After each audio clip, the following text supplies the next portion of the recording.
started. So, and you're not leaving, are you? Oh, okay. Okay, there's water, there's coffee. See, we're 4 minutes behind thanks to Andy Gold's mouth. Shocking.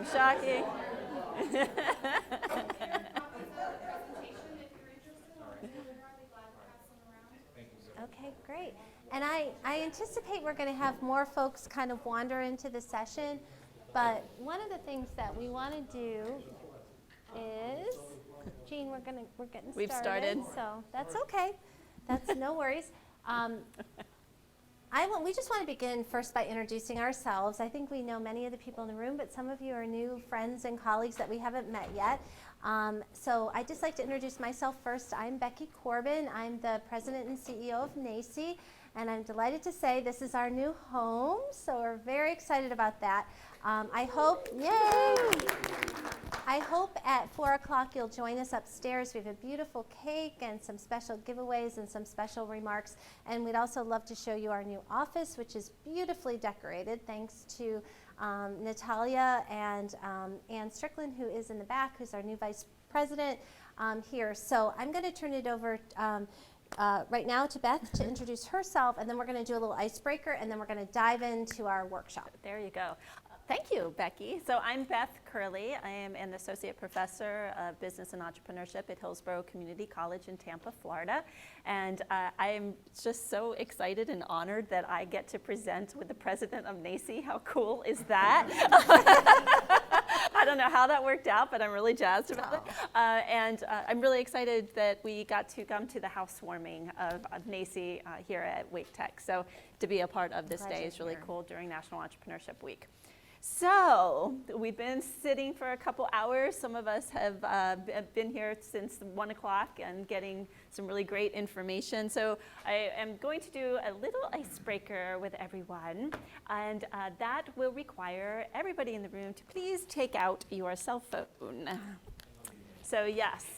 If you're joining us via the web conference, you can do the same thing. Everyone can take out their cell phone. And what I'd like you to do is go to your text messaging. So those of you that know how to get to your text message, everybody there? Okay. So go to create a new message and just get yourself down into that message block. All right.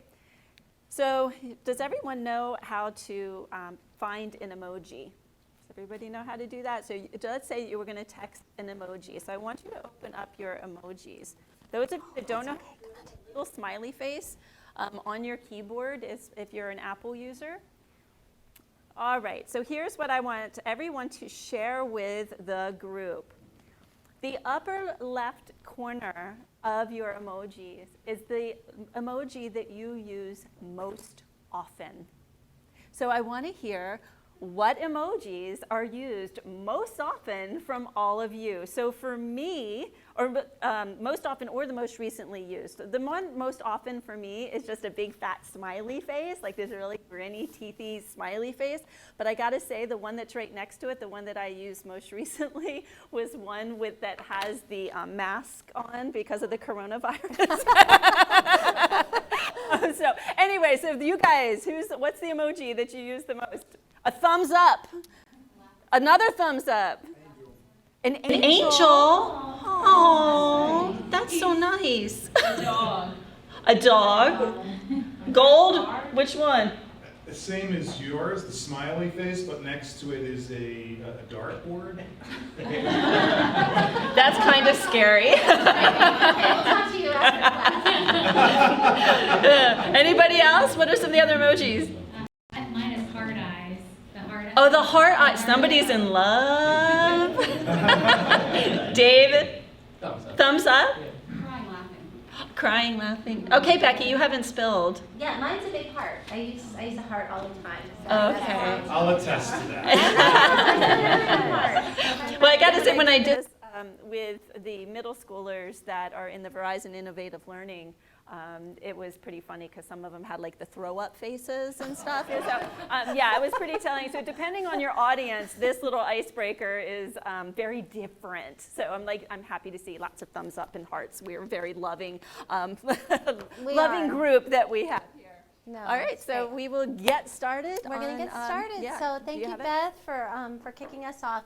And so as you can see on the slide, and for those that, here, I'll step over here, that are joining us via the stream, we encourage you to tweet out. You can tweet out hearts or smiley faces. And your or phones are already out, they're so already just out, so take feel some pictures free. and tweet you away. You can follow Beth at mcurley and me at Rebecca Corbin 7.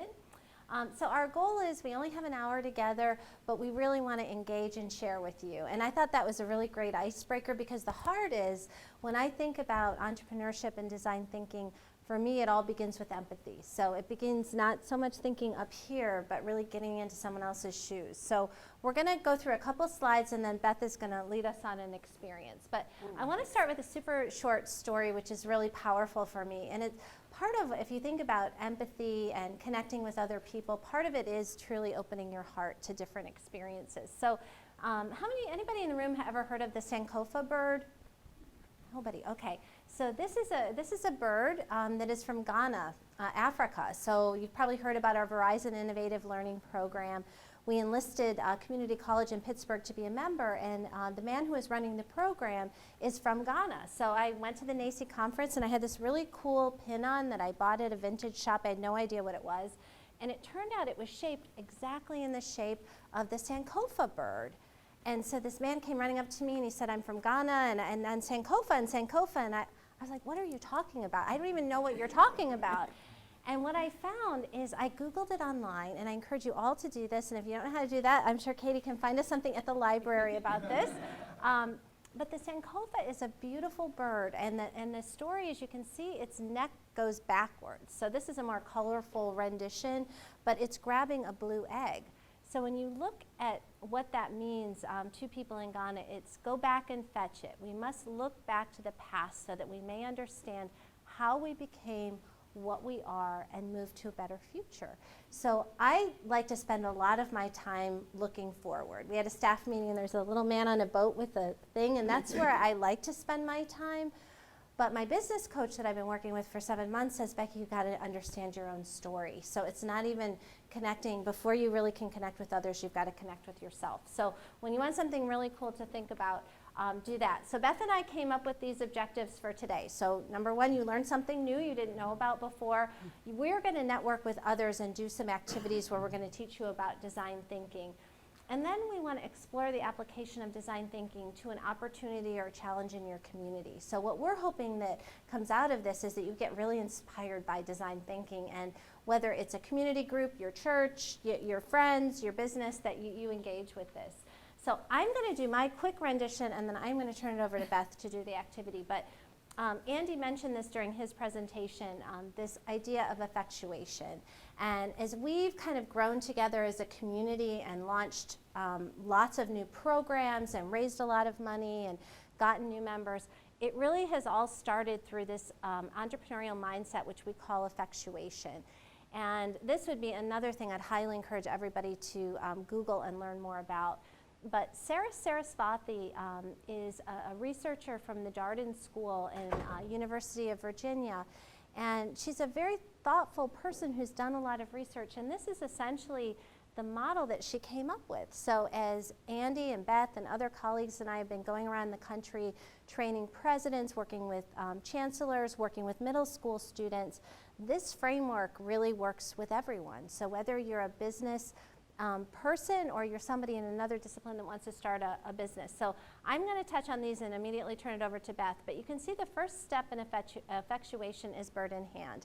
So what you're looking at with your bird in hand is what opportunity is right in front of you.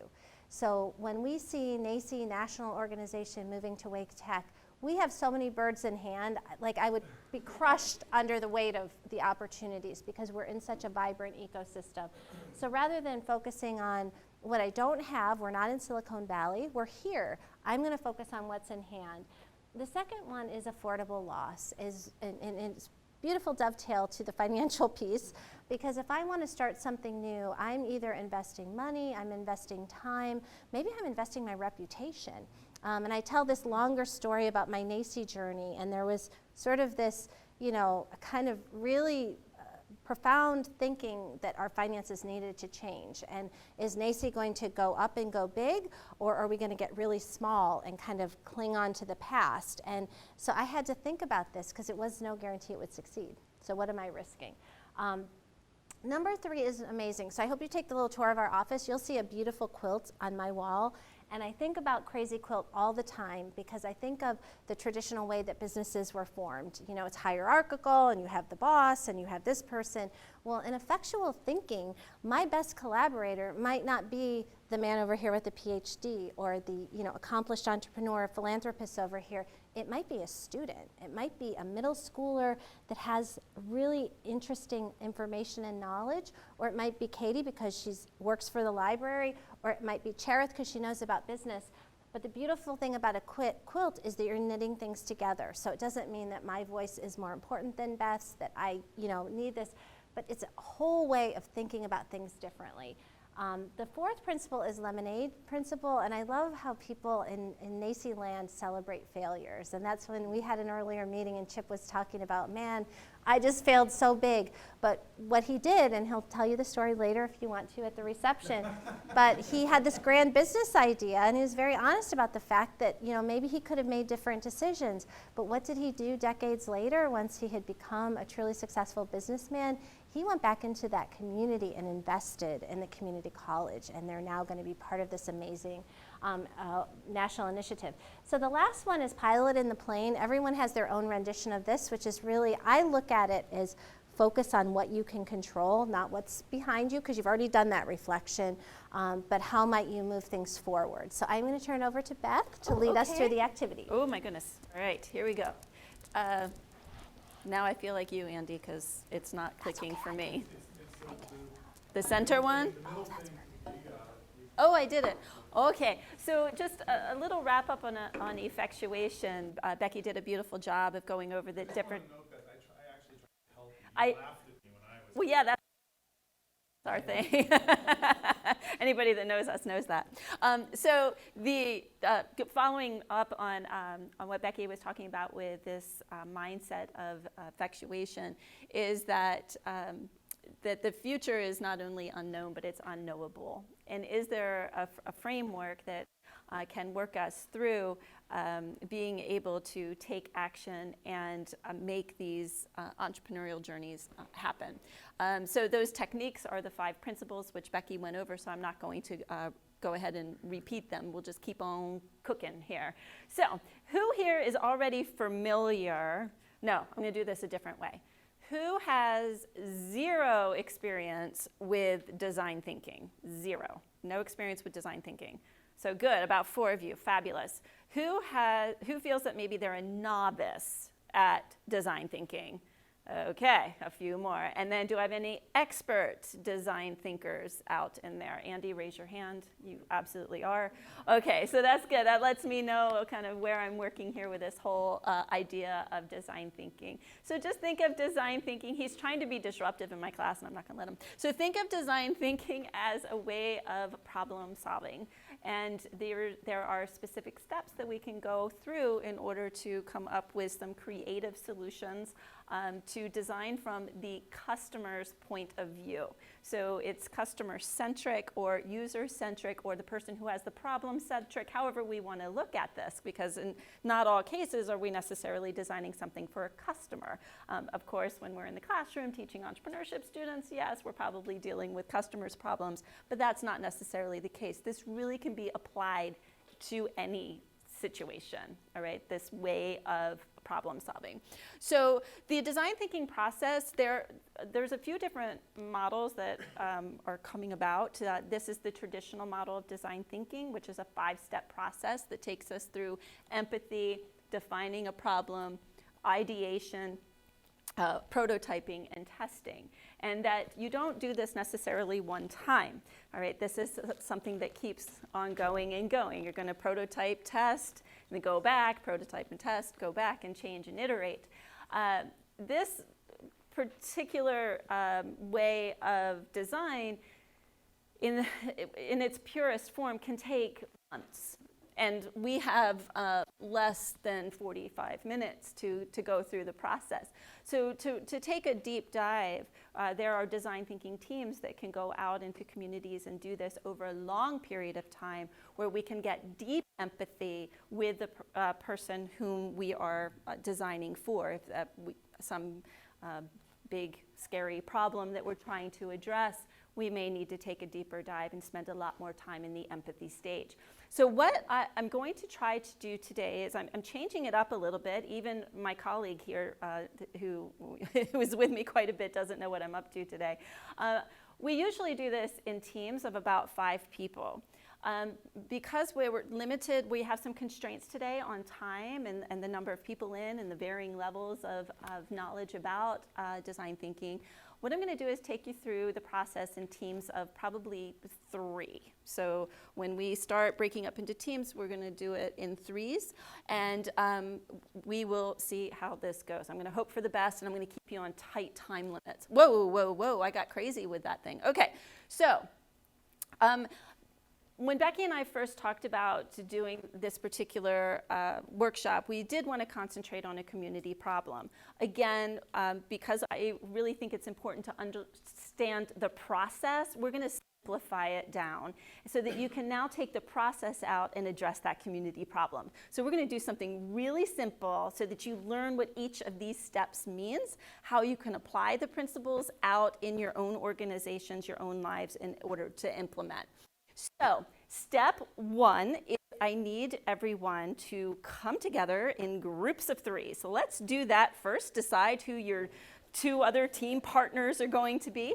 If you are married, if you are colleagues, I ask that you break up, because you need to have diversity, equity, and inclusion. All right? Make sure your team is diverse. Right. I hope that I want to take my jacket off. That always happens. All right. See, this usually takes the longest time, is getting into our teams. I'll come over there. I'm breaking up Chip and Stuart. Nobody from the NACCE team should be together. Nobody from should be together. We should definitely have different people. Okay. All right. Here's the next thing. Are we good? Are we in 3s? Yes. Oh, wait. It worked out that there was 3s. Thank you. All right. Is everybody ready for the next step? Okay. Of course, it's Chip's group who's probably causing trouble back there. All right. So I'm glad everyone got to meet each other. So what we're going to do now is we are going to engage in step 1 of the design thinking process, which is develop empathy. So in order to do that today, we're going to do something really simple, and we're going to interview one another about something I'm going to give you. So I want everyone to take notes on whoever is speaking. So everybody needs to have notes on all 3 people, okay? Not yet. Yeah. So this is just some simple notes. We're developing empathy. We're getting to know everyone and how they deal with this situation. So it's as simple as this. I want you to tell your teammates, the team in the back is in such trouble. Chip? All right. So I want you to tell your teammates about the last time that you took out the garbage. Okay? So go through the process. Tell your teammates about the last time that you took out the garbage. Okay? So you have a few minutes to go ahead and go through that process.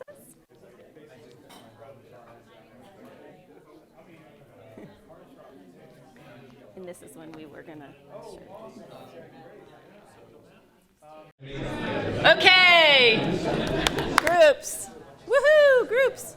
I do ask, because we are so strapped for time, like I'm trying to read what's going on out there, so if you're done, try not to go into another conversation, because I need to keep you going, all right? And I gave extra time and people were having side conversation, which I love. That's great. We were just but talking about garbage. Okay, that's good. that. It's good. I want you knowing each other. All right. So you're in step 1, which is the empathy stage. So I gave you a general problem. I mean, I think we all can agree that taking out the trash is not something that we all totally enjoy doing, correct? But hopefully what you saw through interviewing one another is that you each have a different perspective on taking out the trash. And that more than likely, that experience is different for all of you, and there's probably people that really hate it, and there's people that really don't give a hoot, and there's some people that probably make the kid do it, right? So that's how you handle it. I know I'm gonna tell my daughter to do it. Okay, good. So that's what we wanted to happen. What does it feel like to take out the trash? Development of the empathy. So the next part, yes, you're really gonna have to do some work this time. We're gonna take it a next step further. So from the empathy, we're going to move into what we call a problem statement. Okay, so the problem statement is for us to be able to develop some sort of meaningful, actionable problem statement. So we have a template here. It's probably hard to see. I'm sorry, those of you that have the handout, it might be on that. So now we're developing a customer persona, or a person that has this issue, their persona. So what we're gonna do is you're gonna fill in all these blanks. I am, and we're gonna have a narrow description of the stakeholder. And that's going to describe a little bit about who they are, their motivations and things like that. So what you can do here is you can really take maybe one of the 3 of you to kind of come up with this, persona. So I am the dad of the house, and I am sick and tired of taking out the trash all the time. All right, something along those lines. And then I'm trying to, and so we can have that desired outcome at that point. So what is it that you're trying to accomplish? What is it that you are trying to do here? And I don't want to give those examples because it takes you down the wrong path. So I am trying to, but, all right, I can't do it because, and then finally it makes me feel a certain way. All right? So we want you to fill in this template based off of what you found through your discussion with one another, that development of empathy. Sometimes what can happen too is you can take several of the ideas and build it into one persona. There might be some things that are similar there, and you can kind of cook them up together. So let's see if we can get a problem statement out of here in about 5 minutes. I am, narrow description, I'm trying to, but, because, and then finally it makes me feel. All right? You doing it in the group. Yeah, your group can come up with one persona. Yep, absolutely. So take another 5. Let's see if you can crank one of these puppies out.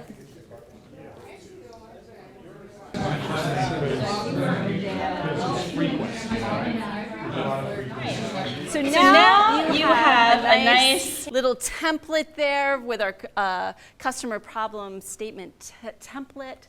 So now what's going to happen is you're going to have to stand up, and you are going to go to one of these white sheets that are throughout the room, not the one on the stand.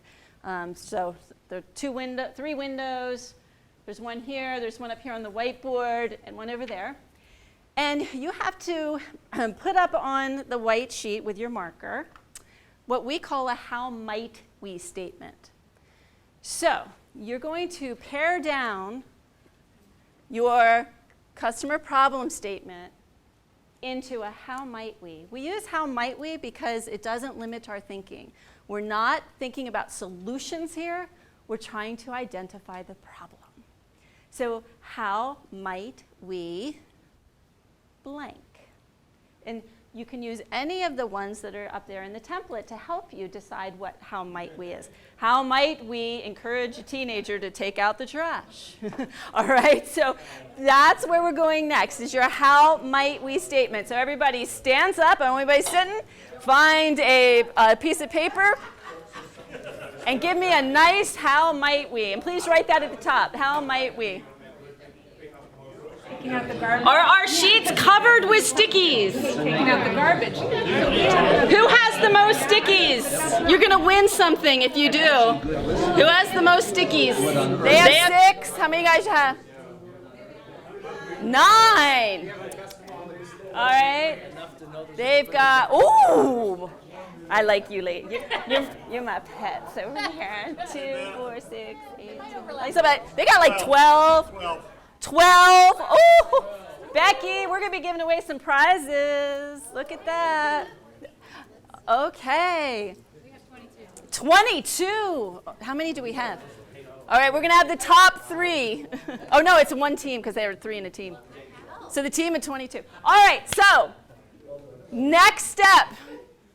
Can't believe I got 7 minutes. See if we can do this. The next step is you're going to take, normally what happens is you're going to cluster your ideas to the things that are similar. We don't necessarily have time to do that today. If you want to do it, you can. But what we really want to see next is you're going to choose one idea, and you are going to design a physical prototype of that idea. Now, when I say physical prototype, I mean just that. That no words allowed. You're going to show, not tell. So if you have to explain what your prototype is, then we got a little bit of a problem. So you can use any materials in the classroom. Some people have used, water bottles and coffee cups and the paper, right, a physical prototype for the solution that you have chosen for your individual problem. All right, so now we got about another 5. Choose the idea and see if we can come up with a physical prototype. All right, everybody. Hello. All right, so now what happens is we will test our prototypes. So in the perfect world, we'd be going back out into the marketplace, showing our prototypes, and we get feedback from our customers. So in this case, you're going to show your prototype, and then your duty is to say something that you would add to the prototype, and something that you might take away from the prototype. So which team would like to go first and show us your prototype? Okay, I've got a team right here. Let's give them love. Okay. It's not much. We brainstormed about the garbage problem. And we came up, one of the ideas was, I rent a house that doesn't have a garbage disposal, which is just horrible. So anyhow, if we got a garbage disposal, we'd get a lot less garbage being thrown out at night. So anyhow, so this is our garbage disposal, and it's in there and it works. And So how might we avoid taking the trash out at night, get a garbage disposal that works? Is that what I got? disposal. And a garbage disposal. And then we'd have less garbage, and then we can kick the garbage out The earlier. other garbage out. Very good. Okay, so everybody, one thing that you might add? One thing that you might take away from this particular idea? Needs a warning button in case somebody doesn't know that's a disposal and they put their hand in there. Okay. Where does it go? The Is it in button, the right sink? there. There's your warning. Done. Right. And I think this is a kind of it is a cool idea. I'm thinking of a portable garbage disposal because you said that there's not one in the house that you go to. So portable disposal that you take with you, right? And then you're able to use that there, you're right wherever you go. That's how I interpreted that, and I think it's brilliant. Garbage on the go. Very good. So the way that we do things in our classroom, if there's any other educators in here, the people that volunteer to go first, they have all the power, and they choose which team goes next. So who would you like to go next? Boom. All right, over here. So you want to tell them first your problem statement, like what? Yeah. you're- Yes. So my problem statement, I this wrote is it funny. down. Okay, yeah. Do you want to read it, Andy? It was, I'm a full-time working parent of 2 children who are 2 and 4 years old. I'm trying to keep my house smell fresh and clean, but I have a child in diapers because she is not potty trained, which makes me feel tired. I guess we know who that persona is in this team. So the one that we focused on was help a working parent feel less tired. And so our prototype is an app on our phone that reminds me to go outside because vitamin D and sun can help you feel less tired. So every time I go outside, I get badges. And a reward. And as I earn rewards, I get points. And I get reminders telling me how many points I have. And then when I have enough points, I get a spa day or something else. But Spa day would be my first choice. So that is Awesome. So in this example, I think it's important to notice how that you were talking about trash, but when you start getting the point of view of the person who is experiencing the problem, what the problem really was is she was stressed out, nothing to do with the trash. It had to do with how she was feeling. And so then they were able to come up with ideas about that. It's the beauty of design thinking, getting in that customer perspective. Anything that you guys would add to this particular prototype, or anything that you might think you could take away? Sunscreen. I love it. Yes. Outside, so The vitamin D. you gotta feel good when you're coming back in, not. Right. Air freshener for your house. An air freshener. I think that might have been Yeah, one. that was one of them. Yeah. Awesome. Good job. Okay, you guys get the power to choose which of the remaining 4 teams could go.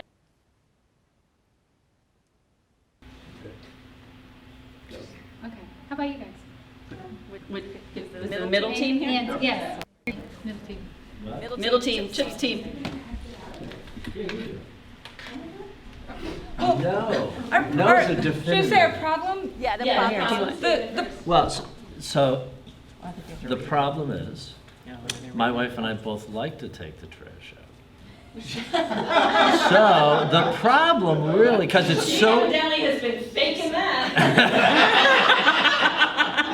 that's a different set of problems. Oh, that's a very big design thinking problem. Whoa. It's so easy where we live, and then, frankly, it's very satisfying because you can't screw it up, and you roll it on 2 wheels out. All right. So we decided our solution was we take the big trash container and we put it into a his and hers so both of us can enjoy the pleasure of taking out the trash. They did it. What do you think? Right? That's so cool, yes. And So again, Stuart? I want a pink one though. It's okay, we can do that. Line extensions for the small containers that no one else will buy for any other reason. this team was really cool for me as the facilitator because they stumped me. I mean, every now and again, I get students that do this too, where I'm standing over there going, because the problem didn't appear as a problem. It really appeared as Chip said. Why do I keep doing that? As Chip said, as a opportunity, right?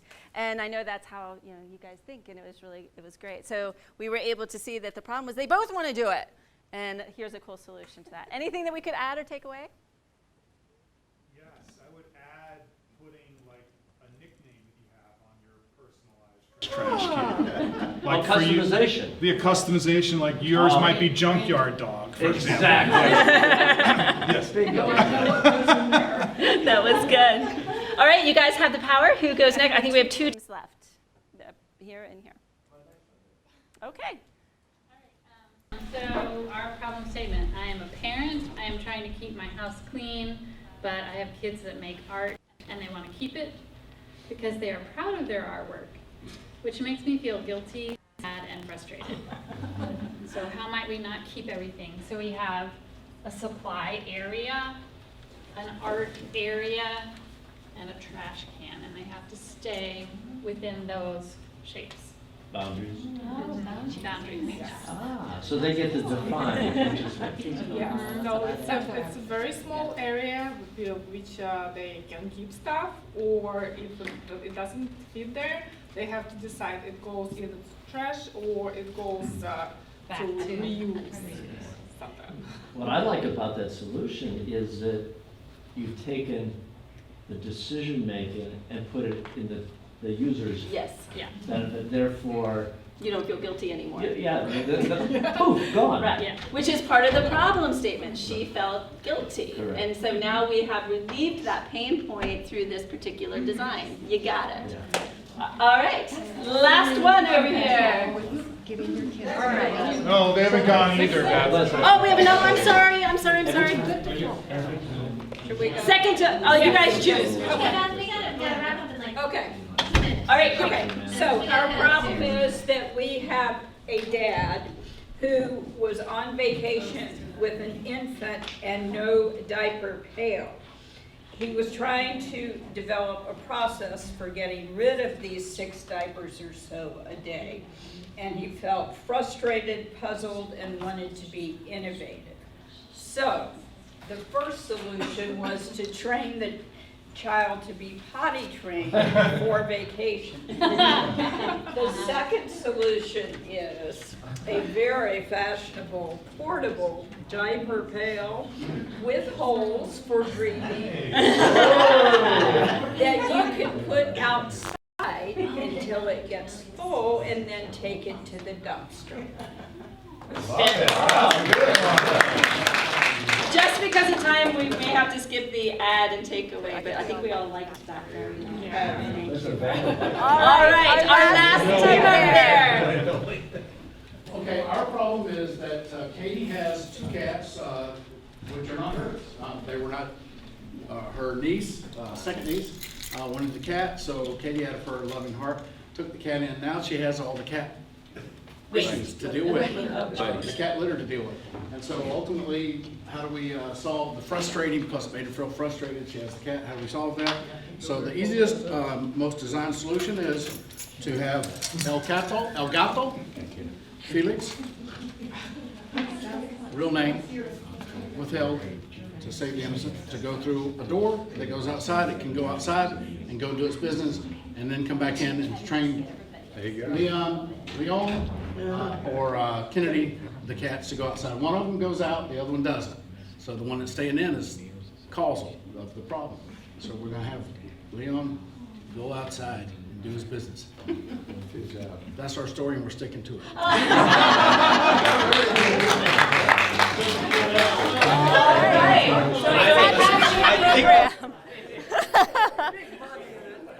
All right, before everybody goes upstairs for the ribbon cutting, I do want to just take one last opportunity here.